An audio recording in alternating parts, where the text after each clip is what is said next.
the most important asset or skill set in human life, I think, is communication, because we talk to three people. We talk to God, we talk to ourselves, and we talk to others.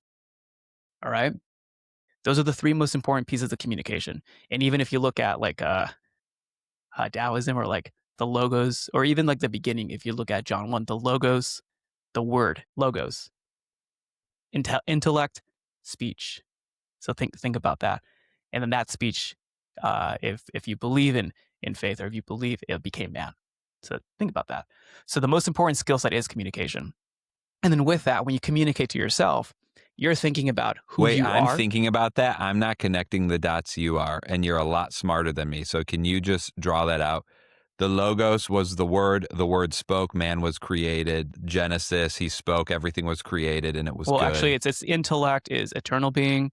Eternal being spoke itself into being, and that's what we would call, if you're a Christian, Christ. And then the relationship between both of them is another being. So it's eternal being. It's the essence of being, but that's pure intellect.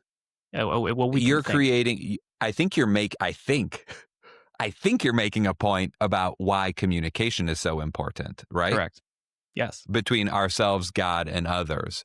So why, you just said the thing about that. Why does that make communication with me, God, and others important? When you think, you're communicating with yourself.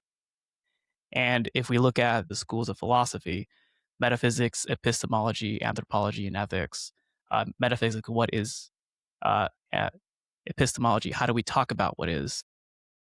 Ethics, based on what is and how we talk about it, how do we behave? Anthropology, what are other people based on that perception of what is? And everyone has different perceptions.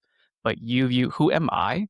What is reality? Is this even real? Some people think we're in a simulation, which I think is a very intellectual way of saying that we were created. But anyways, so what is? Then once you understand what is, Whoa. I've heard the simulation thing. I've never made that. Okay. Raul, you're the man. This is stimulating. This is stimulating. I'm glad you're enjoying it. This is a lot of the things I think about and chew on all the time. So metaphysics, what is? How do we talk about what is? So this is, again, communication, but you're thinking, who am I? Who are you? In early childhood, you're thinking, is the world safe? And that does impact your self-view, who you decide to become. And I think at age 4 or age 7, like our personality and speech is almost like 70 to 90% formed at ages 4 to 9. And then from there, it's like, what is my present circumstance? How do I view my circumstance? You can put two people in two different circumstances, or in the same circumstance, that have different outcomes, because it's perception and it's also what's inputted. Also, how do you view your future? Do you have hope for the future? Do you have fear for the future?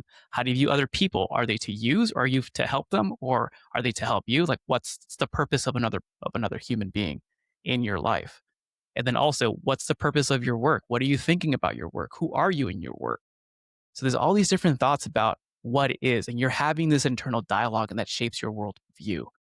And when you shape your worldview, then also that's how you communicate with other people. That's how you treat other people. And other people are behaving based on that worldview, and also their human needs. Like if you look at Maslow's hierarchy of needs, very basic principles.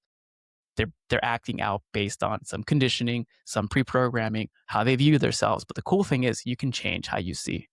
You can change how you see. You can change how you talk to other people. You can change how you talk to yourself, and you can change the relationship with those you have with yourself, with around you, and with a higher power or eternal being.